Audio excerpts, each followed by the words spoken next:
Well, good morning, it's day 5. A little bit later start this morning, a little bit damp, 5 degrees it is.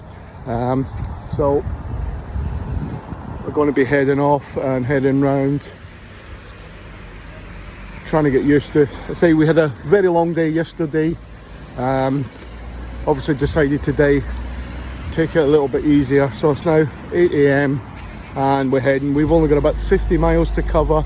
Still quite a lot of cemeteries, but sort of 50 miles to cover today. And so we thought take it easy, have a little later start as we're getting into the car. Morning, Dennis. Morning. Hi.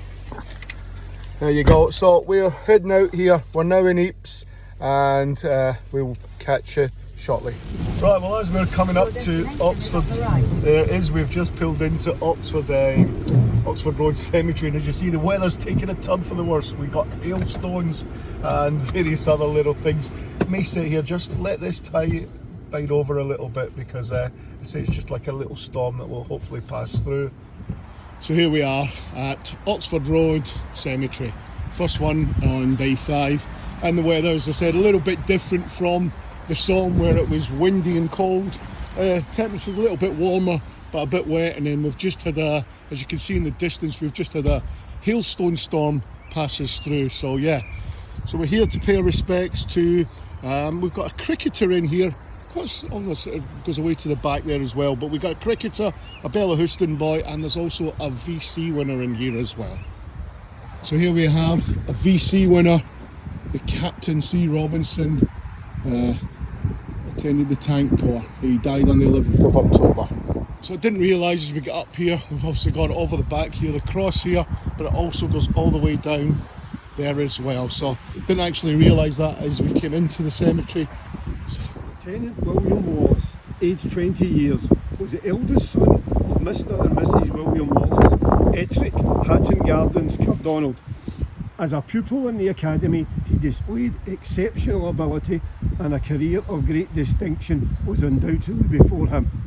In 1914, he won the Dux Medal of the Academy, took a good place in the bursary list of the university, and entered on the course for the BSc in Engineering.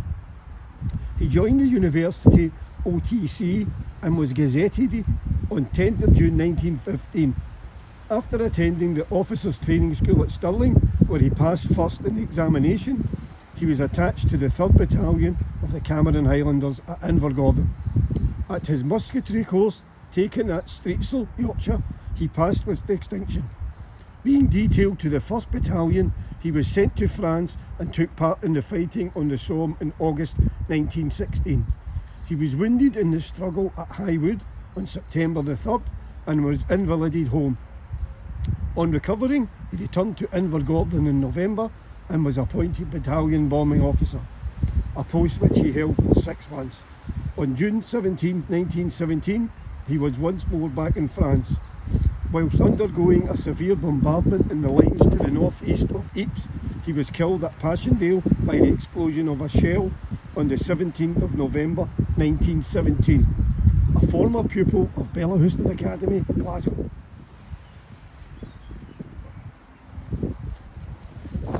So here we have the cricketer Colin Blythe of England. He Kent cricketer as well, played for Kent County Cricket.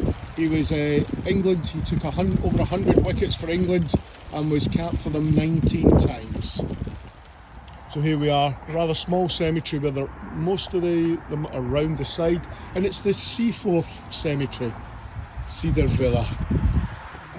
So we've came to this cemetery where we need to take just a photograph, as we're for one of our friends, John, who runs the Coatbridge War Memorial website. He's just needing a photograph of one of the gravestones. So we're here to do that for John.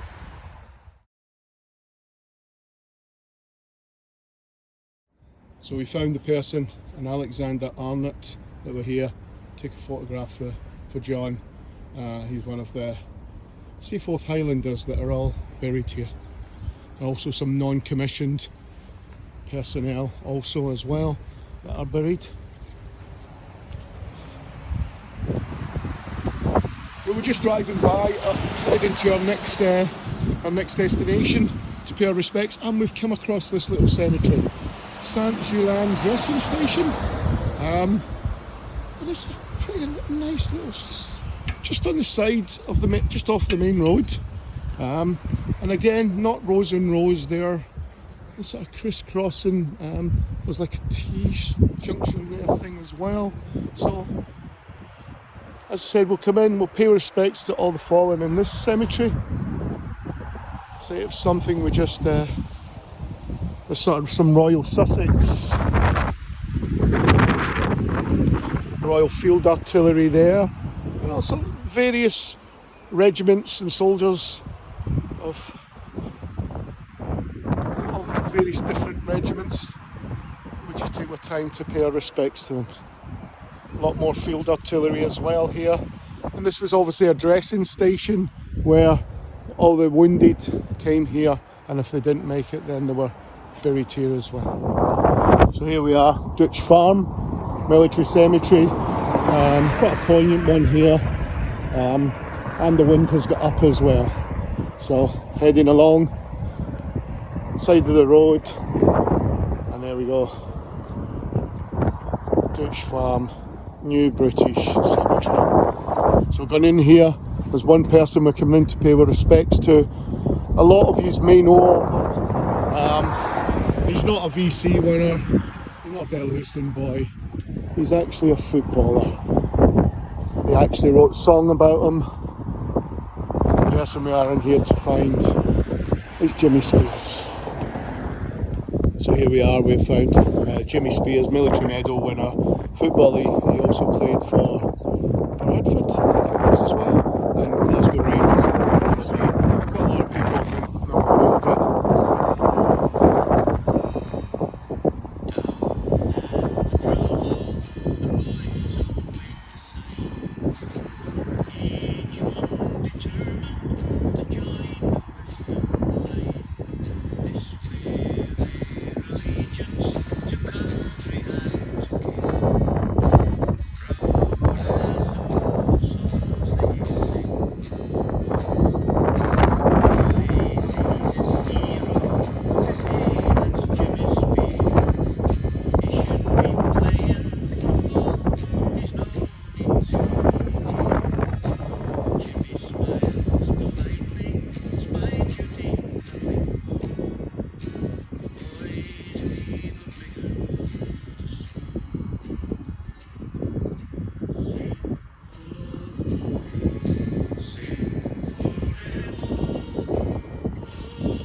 Here we are at one of the largest cemeteries here up in the Ypres area, which is as we come through here, some of you may recognise this as you come through this little small archway, and then turn round. As you see, they're working on it as well. This is Tyne Cot, one of the largest cemeteries in the area, with walls all along there and back along that side, and then a large graveyard in the middle. Now, looking at the cross, it does go down the hill as well, and we'll get to that in a second.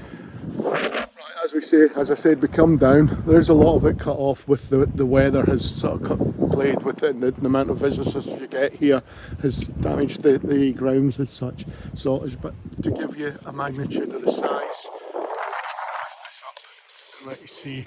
It is absolutely huge.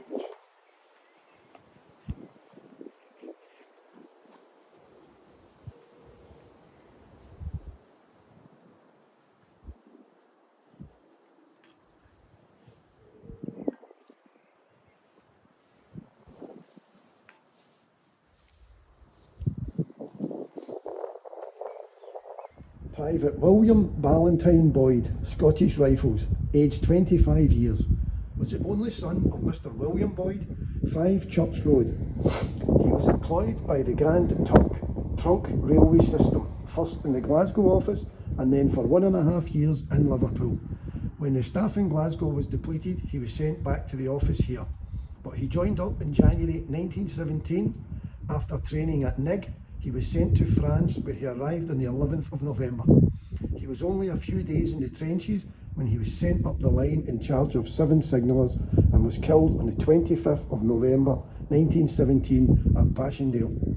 A former pupil of Bellahouston Academy, Glasgow. Private George McKim was the husband of Elizabeth Chapman Linthouse and son of the late Mr and Mrs McKim of 8 Ypres Place. While at school, he was a keen footballer and afterwards played for some time in the former pupils team. On leaving the academy, he was for some years in the office of Messrs France and Morgan, Whitefield Road, subsequently joining the staff of Govan Parish School Board as an investigating officer. He enlisted in the 4th Rifles in June 1916 and went to France in October of the same year.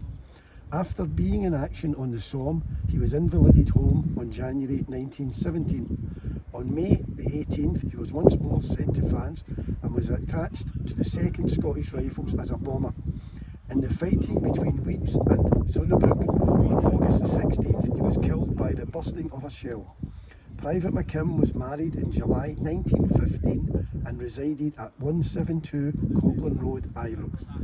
A former pupil of Bellahouston Academy, Glasgow. Second Lieutenant Albert S. Collins, 5th Scottish Rifles, aged 22, was the eldest son of Mr John T. Collins, 45 Clifford Street. On leaving school, he joined the staff of Messrs MacLehos and Co. Printers, Anniesland. He was a keen territorial and on the outbreak of war signed on for active service. In November 1914, he went to France with the 5th Scottish Rifles. In February 1915, he was wounded. Receiving his commission in January 1916, he again took part in the fighting with the Scottish Rifles and was again wounded in May 1917. For a 3rd time, he was in the fighting line and while on duty was killed near Ypres on the 25th of September 1917. A former pupil of Bellahouston Academy, Glasgow. Second Lieutenant John Miller, 17th HLI, aged 22 years, was the son of Mrs Miller, 18 Downhill Street, Partick. After leaving school, he went to London as a clerk in the civil service. Returning later to the Glasgow office, he joined the 16th HLI in 1914. He trained in Scotland and England and went to France with the 1st Draft. After seeing much fighting, he was invalided home. On returning to his regiment, he was transferred to the 17th HLI.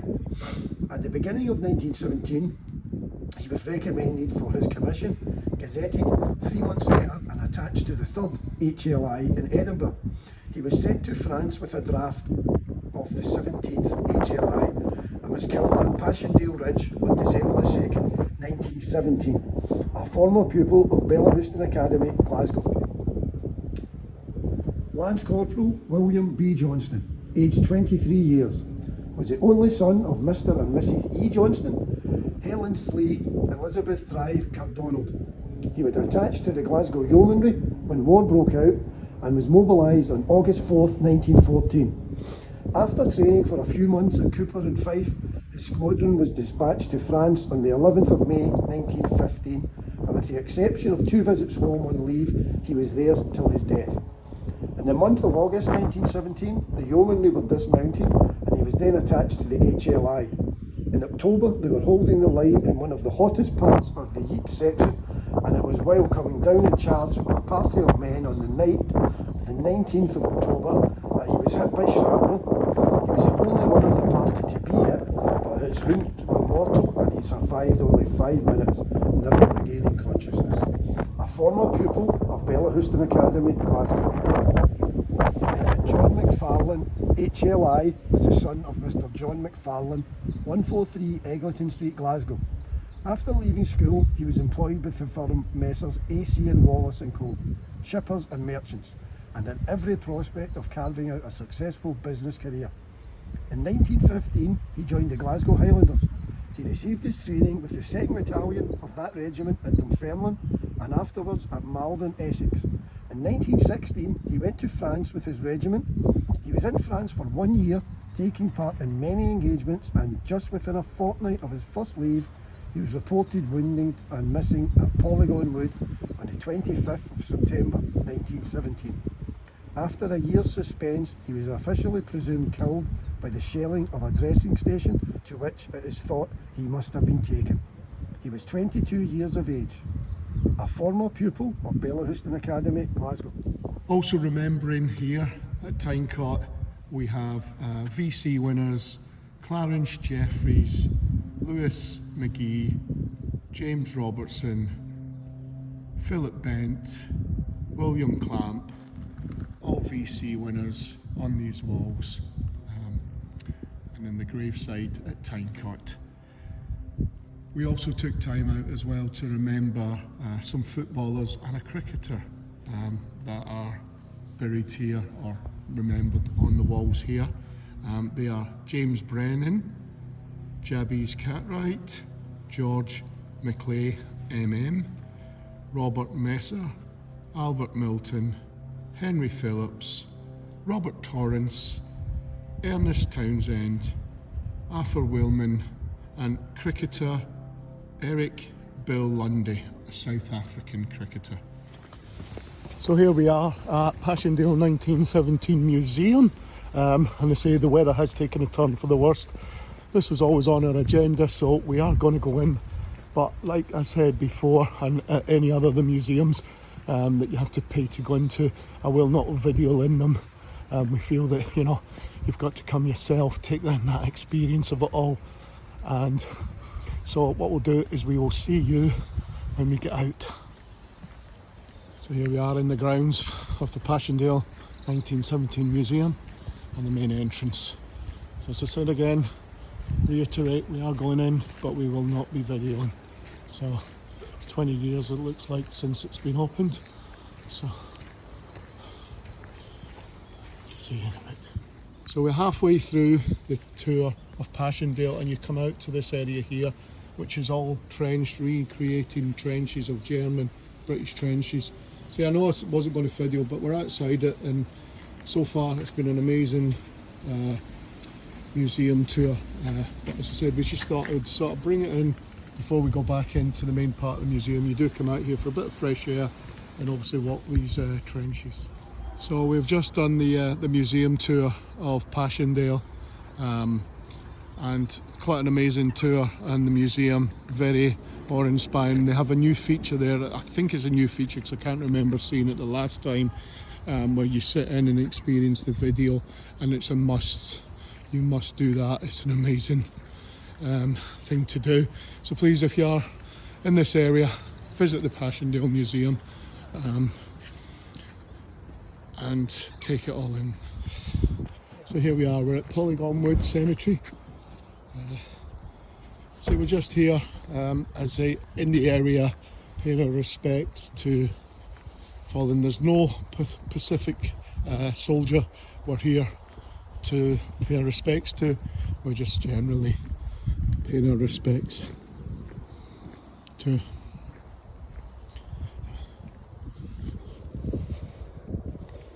giving you an idea of this cemetery. Polygon Wood, hexagon type cemetery.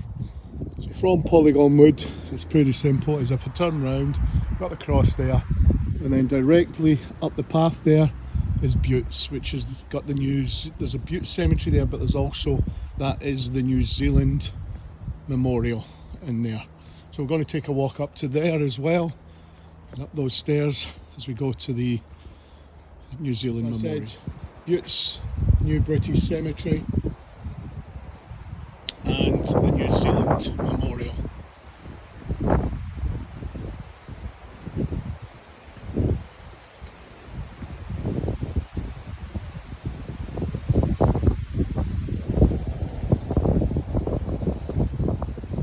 It's got colder from obviously this morning. It was quite mild when we left Ypres, but we're back out and about. It's got a lot colder, and then these showers, we're having hailstone showers at times, but we will push on through.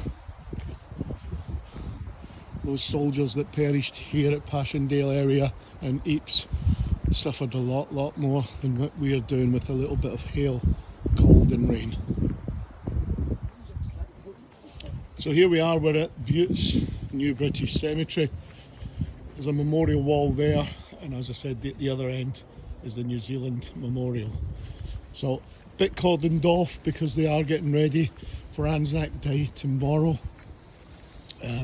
Getting everything prepared. Well, I believe they're doing a dawn service here. We were planning to go to that, but I think it's fully booked up and we may not get to be in the area. You can't get parked or that. They're running buses in from Ypres, so I think we've missed out on that one, but we'll pay our respects today rather than opposed to tomorrow morning at dawn. So you've got memorial there. We're standing at the centre. As I said, you can see here it's all roped off, ready for Anzac Day tomorrow. But we've come round, you can see the memorial there, and if I swing it round, you have the memorial wall columns there at the bottom of it. And actually here, as we come to the other side of the memorial walls, you have got the actual wood, so open to the public, people like walking dogs, but that is polygon wood. Obviously during the war this would have been devastated, I know, but it's been regrown, rejuvenated.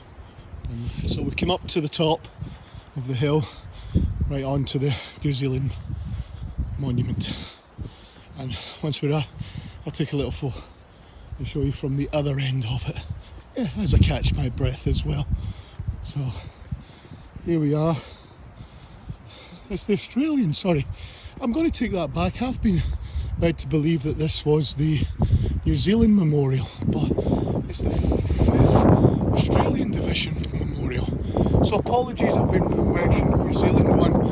I thought this would, Buttes was here, and it was, I think actually Polygon Wood Cemetery is where the New Zealand one is. So I've got that wrong. Apologies to my Australian and New Zealand friends. This is the Australian. Same thing, they will be doing the Anzac Day here. As if I turn it round, you can see where it's cordoned off, where dignitaries, mayors, whoever will be sort of sitting here. They've got all the seats ready to put out for tomorrow's dawn service, which would make an amazing backdrop for that. The woods there, that's in the distance there is Polygon Wood Cemetery. And then as you come over the back of the monument, you have got a little river there in the woods, more of the woods. Ah, here we go, round the corner. So there's an old, just sitting there on the farm, or in a field there, an old cannon. And here we go, so many different, we found it, one of our brothers in arms. So this,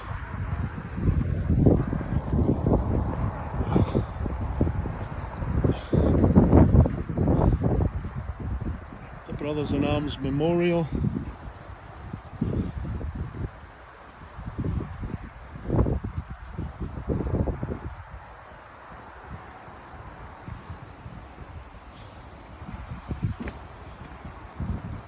Quite a stunning setting here as we've got up. There's the flags flying.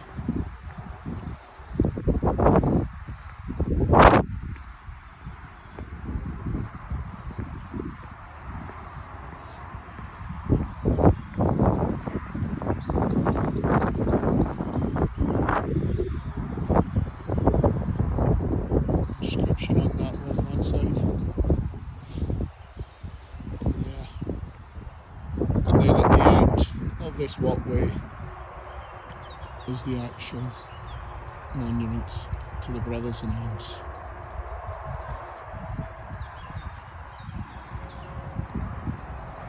We'll head up.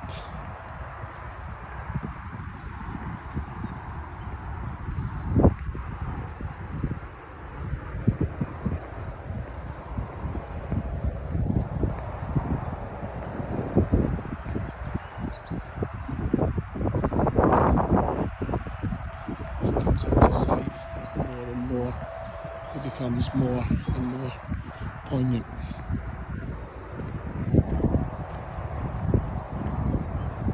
As we get closer and closer.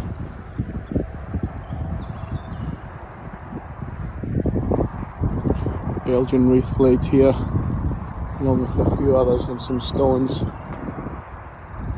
And as we're at the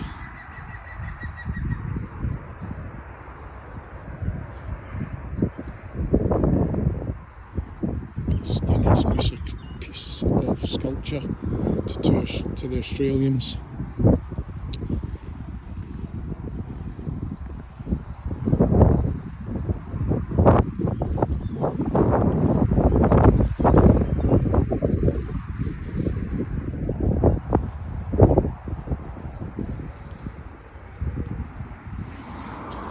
As I say, I've got it positioned where you can see this is from the start of it. We've come in at the side, but this is the start. Both rings signifying togetherness, and if you look through the centre one of it, you'll see the monument at the end. Just heading back to the car, and I just looked up, and on the side of this building there's the most amazing mural dedicated to the Australian Commonwealth Military Forces. Just absolutely stunning on the side of this building. So just driving to our next destination, and we came across this, the Black Watch Corner. Didn't even know this was here, so we decided to park up and we will walk in and see this monument. So known as the Black Watch Corner, I take it here in the war, the Black Watch were stationed here or fought here. As we got Black Watch Corner and all about it there. And it was the Battle of Non-Boschen on the 11th of November 1914.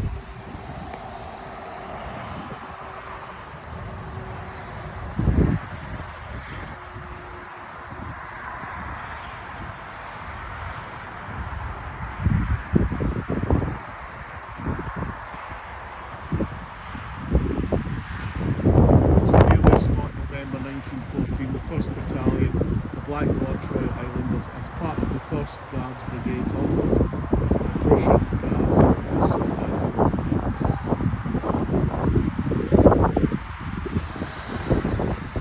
of Hawk Crater Cemetery, on the side of a quite busy road,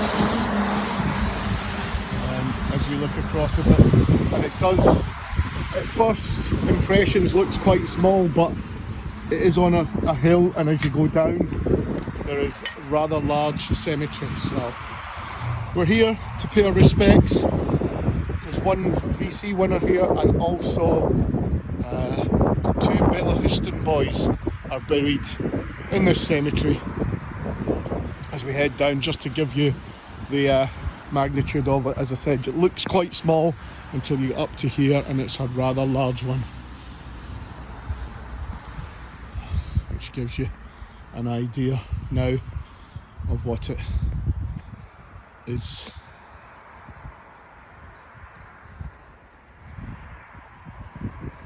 So here we found our VC winner, Australian Patrick Budgeon, who done quite a lot to receive that VC.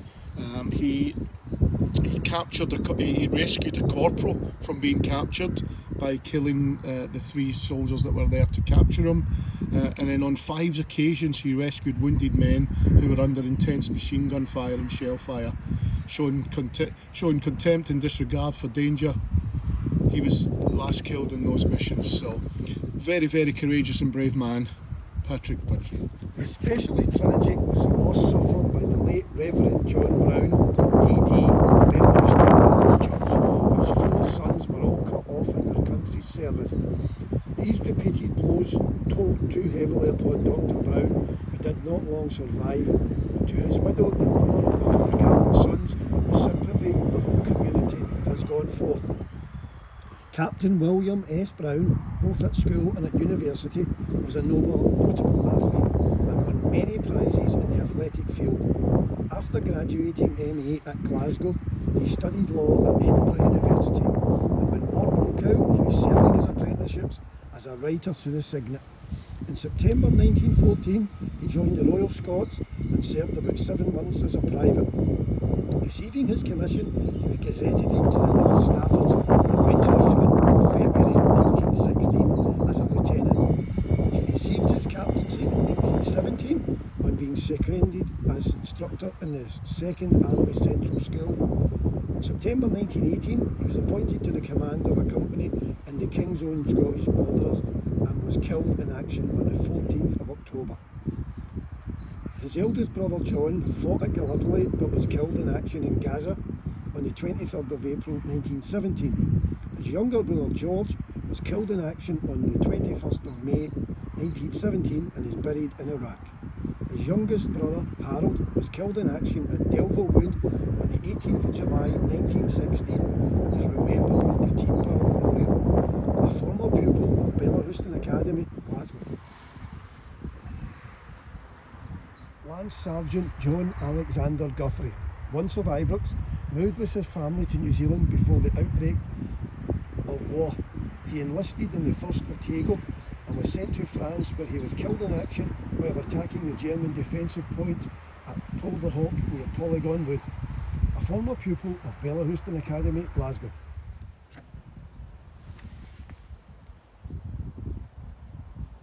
So we've just paid our respects to Bellahouston boys and the VC winner as we're heading back up of Bog Crater.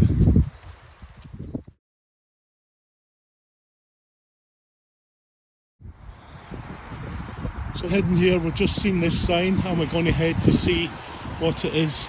None of us knew it was here, but looking at it, looks like it's some trenches, the crater as well. So we'll head up and see what it is. Yeah, it's a site. Didn't know about whether some small cannons there. They've got a lot of old ammunitions, old rail lines as well.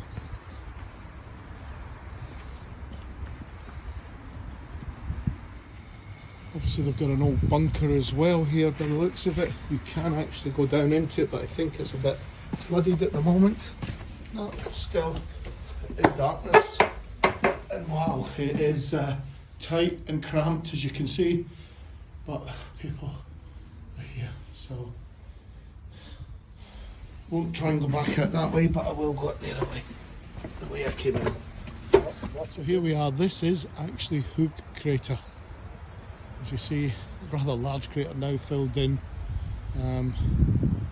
with water and everything that was around it. So we are taking a walk round.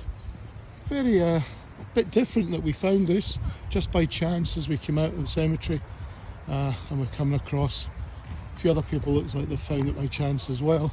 So we're just heading over and we'll follow the path round and see what we see. So you see obviously the barbed wire, some empty shells, old tracks that brought up the munitions.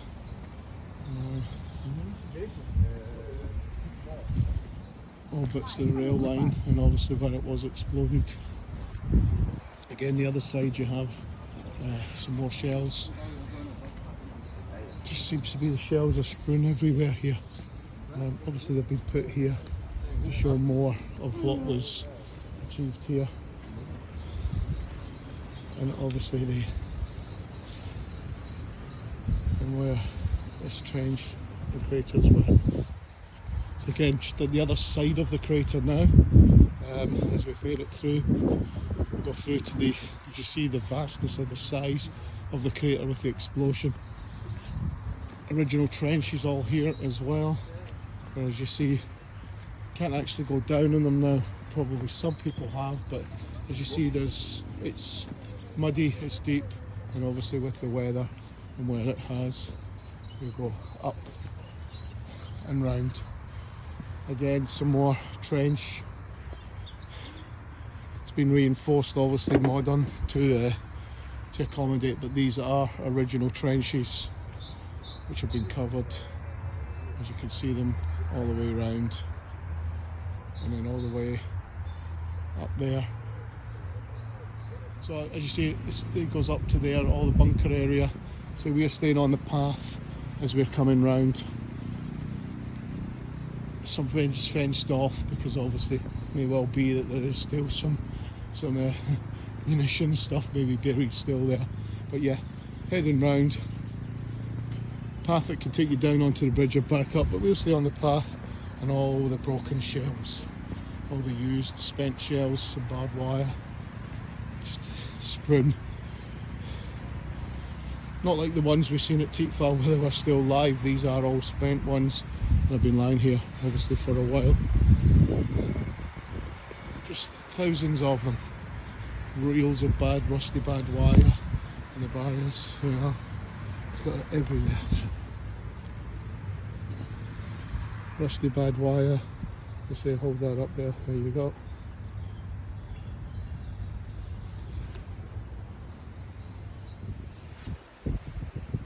Arriving here at Oak Dump Cemetery, paying our respects to a Bellahouston boy. Quite a small cemetery this, sparsely laid out as well, as we'll go in here and look for the gentleman in question. So we're heading up here, up these small stairs, believed to be that he's up near the cross, or sort of right up here near this cross. So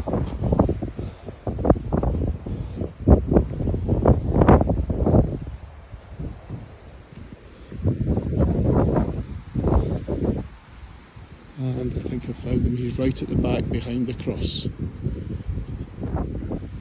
Second Lieutenant Archie Mitchell was the youngest son of the late Mr. John Mitchell, match manufacturer, Govan and Dumbreck, and brother of Mr. James Mitchell, 104 Else Park Avenue, Newlands, Glasgow. As a member of the 7th Scottish Rifles, he volunteered and served throughout the South African War with the service company of that regiment and the Cape Town Highlanders. At the end of the war, he, like many others, elected to remain in South Africa, and for many years was in business in the gold mines. When war broke out, he was in the business in the Argentine Republic. Returning home, he joined the 1st King's Edward's Horse Overseas Battalion and went to France early in 1915. He received his commission in April 1916 and saw much fighting with his regiment, including the Somme and Messines engagements. In the latter, he was in command of his company, and it was whilst acting in that capacity that he was awarded the Military Cross. He was killed in action near Ypres on the 7th of July 1917, a former pupil of Bellahouston Academy, Glasgow.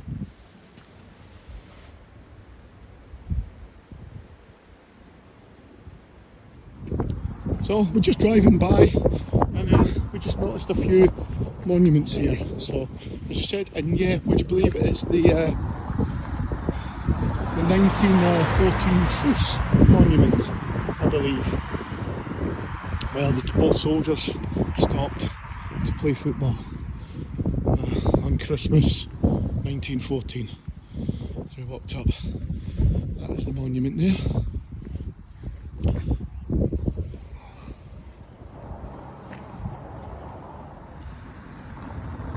Little map of the area of the battlefields that we're in at the moment. So here we've arrived at Chester Farm. Or Chester Now just arrived at Chester Farm Military Cemetery. Nice easy one to get my pronunciations, because obviously they've been not too bad today. Nice cemetery. There's one just further down which is Spoilt Bank. And then this one, so two in relatively close proximity to each other. So we'll walk up and we'll go in here. We've got to find a footballer in here, which we'll pay respects to, and I've got some to pay respects for the Coatbridge War Memorial as well. So heading in now. So here we've found our footballer, Thomas Callahan. Played for quite a few teams he did. Being Glossop, Man City, Partick Thistle, Small Heath, and then finishing with St Mirren. So we're here at our second last destination for today, although when we do get into Ypres we will possibly do some hiking around the the town of Ypres and pick up a few cemeteries then. But these are the two as we're driving through. Circular graveyards with some circular stones all the way around, and then a very vast expansion over the back there as well. So yeah, we'll go on here. We've got a couple of footballers and we've got some bits to do for as well. So our first footballer we've found, Harry Fletcher, who played for Queen's Park, and our final footballer, or another footballer. This one is David Martin, and he has played for Brecon City, Dundee and Dundee Hibernian, who later became Dundee United. So just out for a walk in Ypres, and we're just headed down to the Ypres Reservoir Military Cemetery. But we're going to go in here, pay our respects to a couple of footballers that are here, but also more importantly to Dennis's great grandfather, which is buried down here. So heading in, we'll go and find the footballers. And then here we got William McCourty, footballer who played for Birmingham City. And the final footballer here, Samuel Ayres, played for a few clubs but more notable Crewe and Manchester City. So we've made our way up this evening to the Menin Gate where we'll be taking in the last post. Ladies and gentlemen, welcome to this daily act of remembrance. May we please ask to remain silent and not to applaud either during or after the ceremony. Thank you. Dames en heren, welkom op deze dagelijkse herdenkingsplechtigheid. Mogen wij jullie verzoeken de stilte te bewaren en niet te applaudisseren gedurende en na de plechtigheid. Dank u.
E kore rātou e kaumātuatia, pene I a tātou kua mauhu haune. E kore hoki rātou e noi kore, aha ko pehia I na āhuatanga o te wā. E te hekenga atu o te rā, tai noa te aranga mai o te ata, ka mau mahara tonu ki a rātou, ka mau mahara tonu ki a rātou.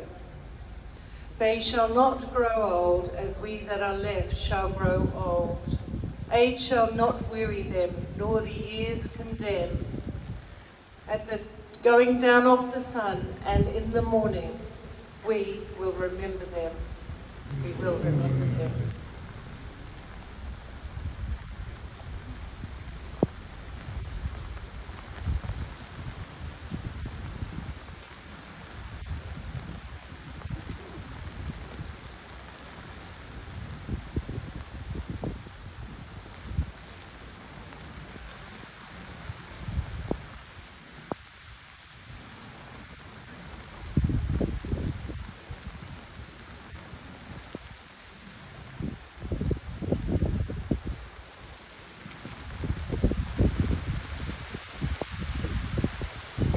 Tell them of us and say, for your tomorrow we gave our today.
So the end of day 5. Been a long day because we ended up at the Menin Gate, 8 o'clock local time. I think that was 7 o'clock UK. So ended up there seeing the last post, which again we'll put on. Got to apologise, none of the videos are uploading. Just seems to be the signals that we're having here. Just can't get anything to upload. Just going to try a few other little things. Hopefully we can get back on track and get everything up and running. But anyway, just to let you know, been another successful day. Good night, and we will see you for day 6 in the morning.